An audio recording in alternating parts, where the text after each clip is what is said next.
Hey guys, welcome back here. This is Maverick, continuing my watch of March Comes In Like a Lion. So, last episode we saw Ray finally have the pressure get to him and having an emotional outburst, right? Now, honestly, I would say that's a good thing. It's nice. It's good to express your emotions in some way, shape, or form, right? Occasionally, and not to go overboard with it, but it's better than continually to bottling it up, and then one day when the pressure really gets to you, boom, right? Better to have a smaller explosion, such as what he was exhibiting last episode, than is to, I don't know, maybe make him suicidal or something, right? I would say that that's about the time for him to have a little bit of pick me up, maybe from one of the sisters, or maybe not, right? But what's important is his mentality going forward, right? Is he, he's expressed his emotions, is he going to look at it in a healthy way, or, well, considering that this is an anime series, I would expect it to only go upwards, right? I wouldn't expect him to spiral continually out of control into depression. But I don't know. We'll see, right? I don't believe so, but let's find out together. All right, let's begin in 3, 2, 1, play. And yeah, I skipped the opening as usual. Huh. Okay, so we aren't continuing with Last Star.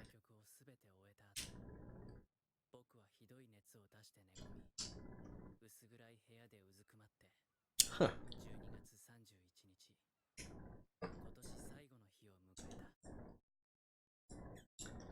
I really should have delayed watching this by a week or so. Then everything would sync up. Like Christmas is Christmas, New Year's with New Year's. And yeah, as someone who also lives out alone, far from family and whatnot, it sucks if you get injured or you get sick while living alone. Really, really sucks.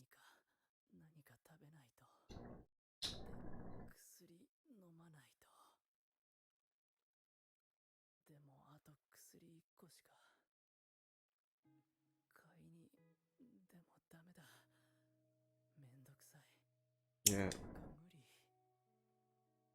It's much easier nowadays when you've got all these food delivery platforms like Uber Eats or Food Panda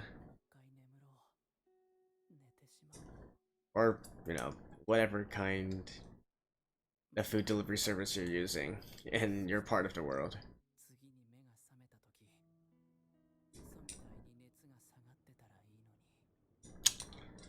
Yeah, that's a viable solution. Stay in bed, sweat it out.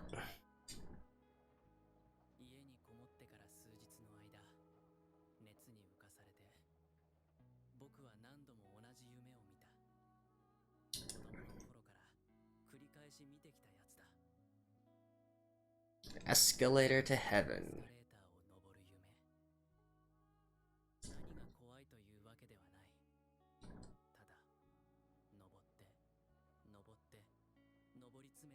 Who's waiting at the top? His family?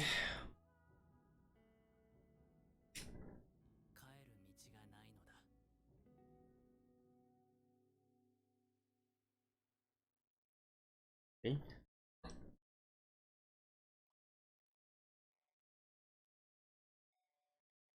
Oh, looks like someone's checking up on it.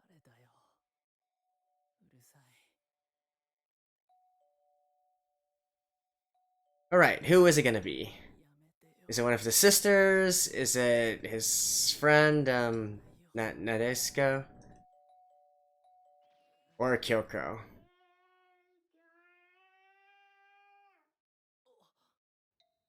It's one of the sisters.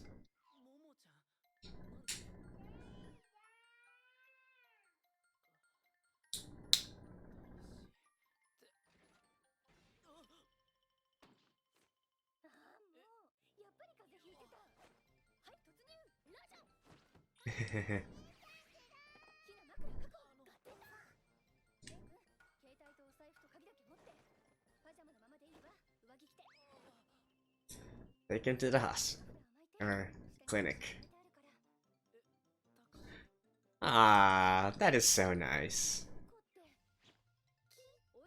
決まってるでしょ。で、インフルエンザだったらここで隔離&看病。ただの風邪だったらうちへ連れて行きます。 There we go.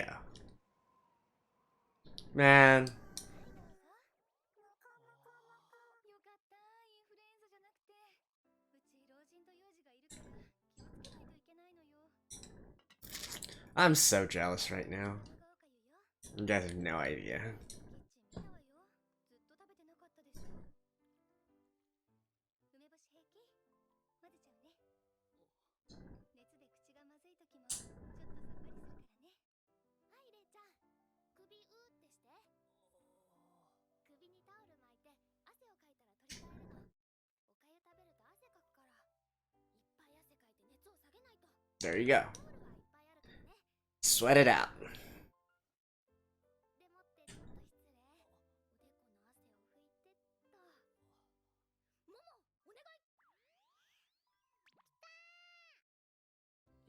いただきます。もももいただきましたい。ダメ、これはレイちゃんの。よーし、結構食べられたね。えらいえらい。じゃあお茶飲んで横になろっか。と、その前に目白のお家に電話しよう。きっと心配してるわ。いえ、もう独立したわけだし大丈夫かと。いかんか、柑橘系はちょっと。みかんみかん。ふーん、独立ね。携帯をちょいと失礼。あなたの携帯3日くらい死んでたわよね。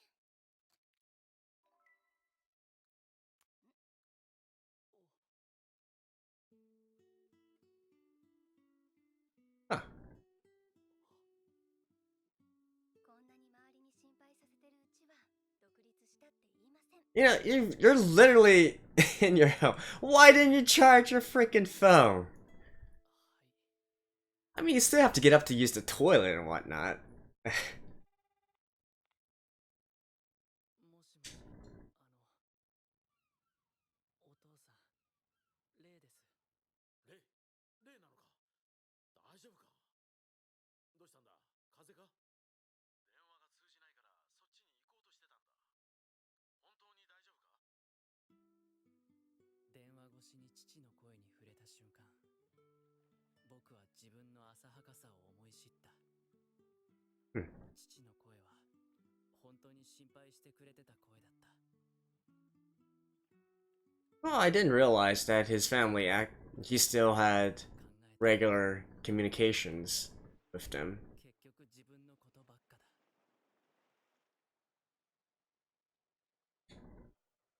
桐山くん、具合どう？起きられる？ご飯食べてもう一回薬飲もう。やっぱりね。マイコちゃん出たら教えて。石川さゆり寝たら教えて。晩ご飯になったら起こしてくださいにゃ。こうなると思ったのよ、絶対。前はもっとすごかったの。今よりあと3人多かったからぎゅうぎゅうでね。もうほんと酸欠になりそうだったのよ。 Wow, that many people in this little house? ああ、そうか。お父さんだ。 Father, mother, and grandma. って文句言いながら、お母さんとおばあちゃんと私の3人で毎年片付けしながら行く年来る年を見たわけ。何かきっと事情があるのだろう。この家の人は誰も父のことを語らない。さあ、レイ君も食べよう。お腹空いたでしょ。よく寝てたから起こさなかったんだ。梅干しも崩して入れてね。熱があって味がわからない時でも口がさっぱりするから。って、あれ？これさっきも言ったわね。これ母さんが風邪ひくといつも言ってくれたのよ。いやね、やっぱり同じこと言っちゃうな。この言葉聞くとまた同じこと言ってるって思いながら、でもすごくほっとした。魔法の言葉みたいなものね、母親の。でもモモはほとんど聞けずに終わってしまった。 Oh, かわいそう。really?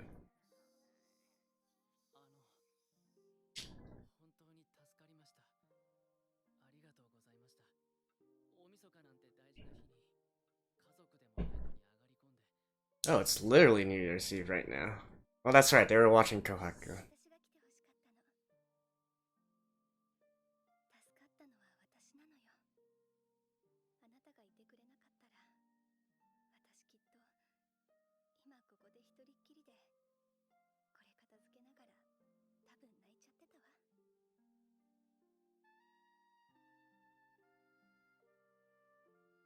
ちょっと桐山くん、なんであなた Yeah, why are you the one crying? 私まで。鼻をすすりながら二人で慌ててティッシュを探していたらテレビから除夜の鐘が聞こえてきた。そんな風に情けなく今年が空に消えてゆく。自分の一人ぽっちに気を取られ誰かの一人ぽっちに気づけないでいた間抜けな僕に除夜の鐘はしんしんと降り積もり大きな川みたいにゆっくりと新しい年がやってこようとしていた。 Hey, new year, new conventions, new start, right? New year? Hahaha!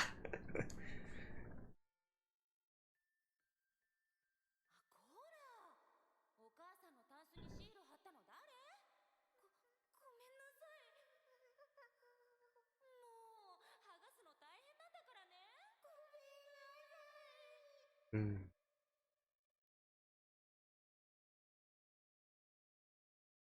母さん、千尋、夢。おはよう。姉ちゃん起きられる？お姉ちゃんが朝ごはん食べようって。おはよ熱は？う。だいぶ下がったと思う。 Yeah, he looks a lot better. It's New Year's. I wonder if they're going to go おはよう。 to a temple or something.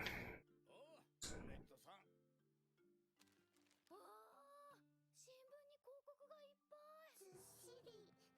ほら、もも、新聞読めんだろ。桐山くんお餅食べる？何にする？私砂糖醤油。ママね、チーズ。あ、じゃあ僕もチーズで。では続いて参りましょう。どうぞ。どれ？まだちょっとあるわね。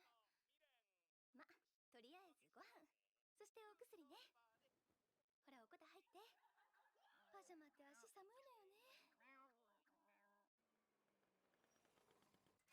郵便屋さんかな？ A lot of New Year's cards, yeah. 私でしょ？お姉ちゃん。私、お姉ちゃん、おじいちゃん。あ、ももにも来てるよ。ほんと？なに？ねえ、なに？どう？いっぱい来た？来た！お年玉年賀当たるかな？あら、ももにも来たの？よかったわね。そうだ！レイちゃん家にも来てるかも。年賀状。ああ、いや、来てないかと。 No, there's probably a few. ちょっと待ってて、すぐ戻るから。やめて。借りてくね。何かが浮き彫りになるだけだから。ただいま。 None? Okay, two. 来てたよ、年賀状。2枚。え、来てたの？ゼロかと思ったのに。 Wait. こ Ah. の別荘何？城？4号生？あ、本当に飛ばしてるよ。あ、でもう一枚は。日本将棋連盟会長第16世名人神宮寺貴則。会長、将棋は場所をかじ誰？この方。マレーシやっちまったな。一徳が強かったんだぞ。ちょいと昔から変わってたが、一応これでも7期名人を務めてたんだぞ。ってなんで俺が弁護を。 I feel like they shouldn't translate Mei into おめでとう。美咲おばちゃんですよ。 Master or Grandmaster. やっぱ実家はいいわ。夫の実家っつうのはもう肩が凝ってね。ああ、ほっとするわ。猫かぶってっからだ。お前はほんと昔から外面だけはどうそうだ。 This is the aunt that she's working at, right? はい、お父さん。わしにもいいのか。あかりにも。まあいいの、おばさま。で、 Right. はい、ついでにあなたにも。 What? ちょっぴりだけど、大晦日から風邪ひいてあかりに拉致られたんですって。 Huh. 僕にまでそんないただけません。いいのよ。ちょっと前だけどイッサさんとスミスさん連れてきてくれたじゃない。また頼むわよ。Yeah, she owns the place that Kari's working.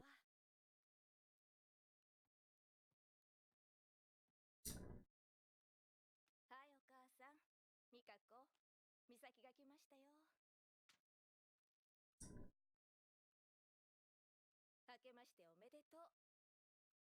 今年もよろしくね。なあ、美咲、今年もあかりを働かせるのか。身内使ってないで新しいやつ入れろよ。俺は賛成したわけじゃないんだぞ。あかりに危ないことさせるなよ。お父さん、うちのお店は危なくなんてありません。小さいけど上品な、ほぼ常連さんだけの私の宝のお城です。それにしたってさ。あかりをこのまま家事と育児で家に閉じ込めて、 I mean, あの子真面目だから本当に母親役になりきろうとしちゃう。 it's still 無理やりでもいいから more in the 綺麗な gray area, I guess you'd say.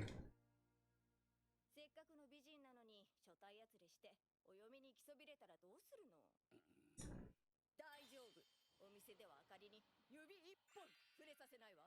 むしろ触れさせずにお金だけ巻き上げるっていうか、なんていうの、こう触れられないからこそ躍起になってお金をつぎ込む男の習性をこうぐっとね。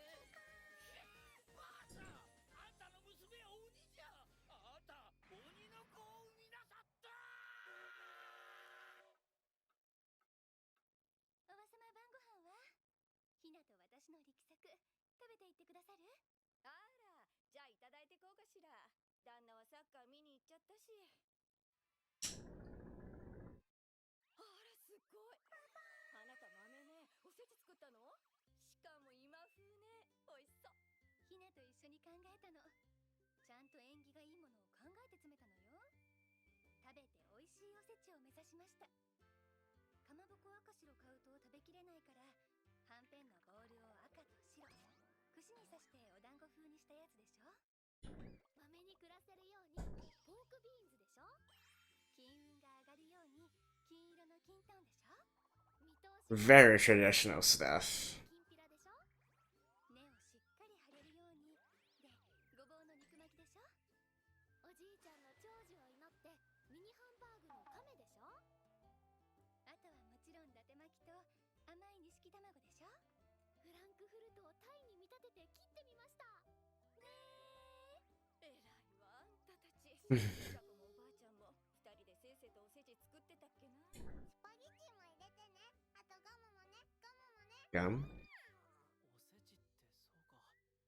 ガンをかけてあったのか。やっぱりこのお重箱見るとね、なんかこう埋めなきゃって気持ちになるのよね。で、埋まった時の She's like perfect wife material, Akari. ってなる気持ちがいいのよね。確かに達成感って毎日を生きていく上ですっごい重要なエネルギーよね。わかってる、わかってはいるんだけどね。ねえ、達成感とめんどくささは漏れなくセットになってるのがね。でもそこを乗り越えるからこそ達成感があるわけなんだけどね。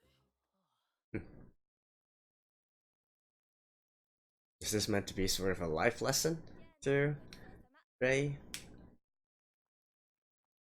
また来るわね。今年もよろしくね。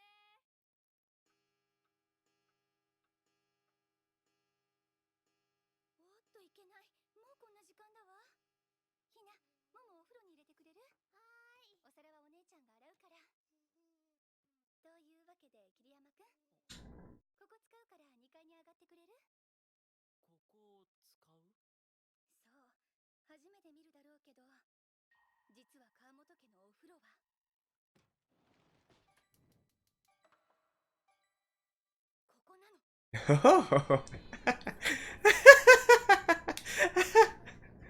なく銭湯に行ってたの。That's quite funny. 後で庭にこのお風呂を作って男の子だし、脱衣所も本当は作りたいんだけど、そうするとお庭がなくなっちゃうし、お金もかかるし。でもお客様が来た時こ This is definitely a very weird layout. お、おやすみなさい。おやすみなさい。びっくりした。知らなかった。すごいお家だ。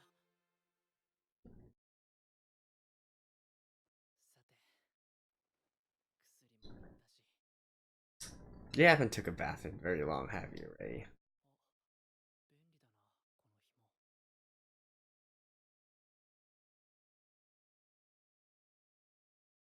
紐。なんか不思議だ。どうして僕は知り合ったばかりの人の家でこんな普通に眠ろうとしてるんだろう。ここにいるとどうしてこんなに落ち着くんだろう。 Because you trust them. Because they're like 難しい夢を見たんだろう。 family. どうして。 Because you want a family. ああ、そっか。そういうことか。この古い家が時間とみんなと全部を、そして僕のことまでそっと包んで。 Is this like the first time we've seen him genuinely smile? そうして僕は眠りに落ちた。一体何年ぶりかわからないくらい深くて柔らかな眠りだった。 Just live in with them, Ray. I mean, you're a professional as well, you can pay your rent. No, obviously I'm joking, but still. Alright, see you guys after this. And there we go, that was episode 11, the halfway point for this first season of Musings no Lion.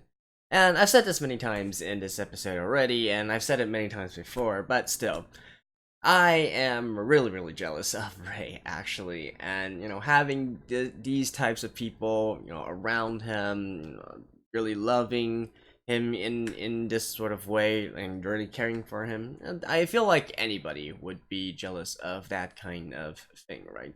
And you know, this episode, especially the beginning part, that really resonates with me a lot, probably with a lot of you guys as well, and for a lot of people who grow up, if you will. Since you know it's inevitable that you will leave home, you will set out to maybe make your own family, maybe not just quite yet, maybe living alone for a while, and so on and so forth. I'm sure there's plenty of you guys whose family lives far away. You know, I'm a very independent person, right? So I do like to stay on my own. I like having the freedom to just decide what I want to do and not be bound by my family or whatnot. And you know, I've been living on my own for more than 10 years already. Normally it's great, right? It's a great feeling. You basically do whatever you want, but still, in times like this, when you're really bedridden by, you know, a bad cold, or you know, getting really sick, or when you get injuries to like your hand or your legs or something, well, those are times when you're like, okay, maybe this living alone business has its pretty big downsides as well, right?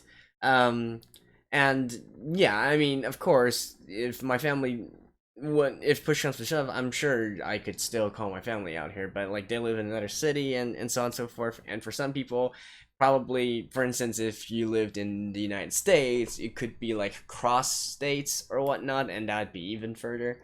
But yeah. And it's especially more, the situation is especially even more, uh, more grating. Should that be the correct description? Especially for those who are more of loners, more of introverts, right? Especially in my case, this is a little bit more on the offside here, but personally, I am more introverted, and I like to keep by myself. I like my privacy and whatnot, so I very seldom talk about my personal life, in within my peers, even within my friends or whatnot, right? And I'm also, like I said, I'm a pretty independent person. I really hate inconveniencing others, even if they are friends or as well. So even if I do get bedridden or whatnot, I'm not the type of person who actually calls friends to ask them to come and help, right? So, but anyways, that's to each their own, right? I'm just saying that I can totally get Ray's situation here, and yeah, that brought up back a lot of memories of my own as well. But anyways, I feel like if there's anything to take away from this episode, the moral of it is that you shouldn't say you're alone, because there's always someone who cares about you, right? Well, hopefully, anyways, hopefully. But if you look really hard, there should still be some of those kinds of people in your life. And as for the actual story for this episode, I mean, at the very end there, it's pretty obvious that Ray still misses having a family, and he's really at peace when he's with these sisters, right? And the grandpa as well, of course, and the cats. And to him, they're really part of his family now, in a sort of way, right? And potentially the feeling could be kind of mutual as well. Akira definitely, well, yeah, I feel like it's almost on the cusp of, accepting him as family as well. In some ways, it's actually, the onus is actually on Ray's himself, right? Whether he really, opens up to them, in a sort of way. I would like to see them developing this further. When I feel like the time when I really truly consider him as, almost really part of the family would be when he starts helping out in some of the other chores and whatnot, right? And that's the point when you can say, okay, they don't view you as a guest now, they view you as part of them, right? I feel like that's a pretty good indicator here. And so yeah, this entire episode, I feel like the best way to describe it is that it's very heartwarming. Right? It's heartwarming. It gives off just this very positive vibe. But the key thing here is that it's not overtly so, right? It's not in your face kind of, oh, that's so sad, oh, that's so sweet, and whatnot. But it's all the small things, right? Whether it's having hot porridge made for you while you're having a fever and whatnot, or stuff such as the aunt giving Ray his New Year's money as well, even though he's not officially part of the family. It's these small things, right? These small things add together that just makes you feel warm and fuzzy inside, and it just leaves you in a good mood, right? So yeah, and I gotta say, this Cold for Ray has, honestly, it's sort of like a blessing in disguise, right? Otherwise, it would have been a fairly lonely New Year's for him. Probably just in his apartment as well. Not that there's anything wrong with that. I've certainly spent some New Year's or Christmas or whatnot by myself as well, but it's not exactly. I feel like society always has this sort of stigma towards this type of thing, but at the end of the day, humans are social creatures, and even even someone who likes to keep to himself like me will acknowledge that there are times when you really need to just do something with others, right? So yeah, good on him, good on Ray for having these kind of people in his life, and a very lucky break to actually have a cult at that point, so he can stay with the sisters a bit longer. I feel like overall it's much better for his mental health if he just has more interactions with them, let's just say. So yeah, that's pretty much it for this episode. In the next episode, so anyway, a heads up for you guys, I'm actually going to be on vacation starting next weekend. And part of my annual trips to Japan to snowboard, right? I do like snowboarding a lot, and I try to go to Japan at least once or twice per year to snowboard. However, that does mean that my normal uploading schedule will be sort of disrupted. This is an out of season series, so I could pre-record this, but honestly, there's a lot of other stuff as well, and I'm not entirely sure if I will have the time to pre-record the episodes, right? So, potentially this will be on hiatus for about 2 weeks time, or at least two weekends. Yeah, I really can't promise anything right now. It all depends on if I have enough time next week to pre-record some stuff, and I got other plans as well, especially in regards to the series starting from the next season. So apologies in advance if there's a drought for a week or two, right? So hopefully you guys will understand. Anyways, that's my review for episode 11. See you guys hopefully soon, and well, I guess an early good Merry Christmas and good New Year's to you guys. Bye bye.